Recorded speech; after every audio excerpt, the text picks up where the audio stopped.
Brian and I are here on the 12th tee, and what you find on this hole is one of really the great risk-reward par fours on the golf course, with a tee shot that looks relatively simple. It is the largest fairway, or close to the largest fairway on the golf course, but on further inspection, you've got a primary hazard left, penalty area that's reachable for some, and we've got our signature pine tree, not quite in the middle of the fairway, but in the landing zone that can often come into play depending on the wind, how far you hit it, and it can certainly impact not only your tee shot, but definitely your second shot. Brian, how do you attack this hole? Yeah, I mean, depending on the wind, there's definitely some different things that I want to think about. If I'm able to reach that water, I'm definitely going to be hedging to the right of the pine tree even, kind of looking at that distant bunker as far as my target.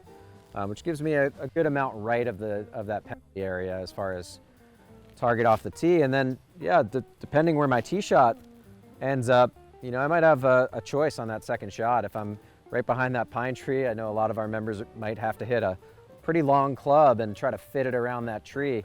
Might be better served to lay up and avoid hitting it in that penalty area that crosses between the fairway and the green. So, again, we've said this many times, but trying to avoid double bogeys is sort of the idea, and avoiding penalty strokes is probably the easiest way to get that off your card. Sure. So once you've conquered the tee shot, you either have a challenge to go for the green or lay up, but either way, in your second or third shot, you're approaching a large green that plays much smaller, kind of a false front, runs off in the back.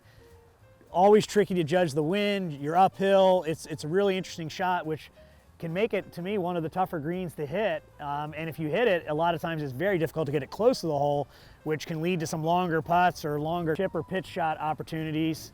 And occasionally you can hit it in a couple spots here where it's almost impossible to save par if you miss the green, if you miss it in the wrong spot, depending on where the flag is. So yeah, learning to tackle those short game shots. It's a long hole, or those long lag putts is a good way to kind of get out of jail here. All right, so we're here on the 12th green with John Specie. Gonna look at, we've got a pretty long putt here with the hole location tucked over on the far left-hand side. And as we all know, this green's got quite a bit of tilt to it. We're back into the wind a little bit today. Walk me through your read on this putt, John. What do you got? So obviously, the length of this putt's gonna play a big factor in how much this putt's gonna break. So I'm looking at this one right about now, and I'm thinking about 3 to 4 feet out on the right.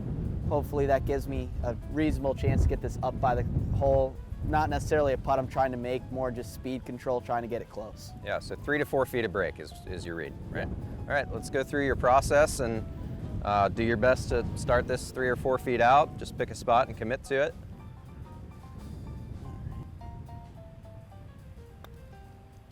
Okay, definitely started out to the right. You see that turning maybe a little under red, right? Yeah. You see how that ball kept trickling away from the hole, right? I'm gonna ask you to do something just slightly different here.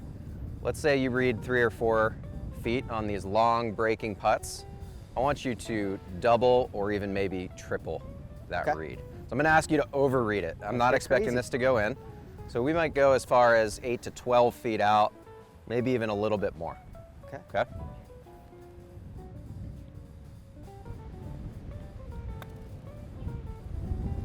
Very nice. So as you can see, maybe not enough break to get all the way back to the hole, but that ball's always getting closer. I think the other thing that could be really useful whenever you have a long putt across a slope is going to be understanding the farther up the hill you play it, it has to come back down. So that helps your speed control as well, versus under reading the putt. It doesn't work up into the slope for as long, so it's a lot easier to race that 8, 10 feet by, and then you got that 3 putt. So very well done. Thank you.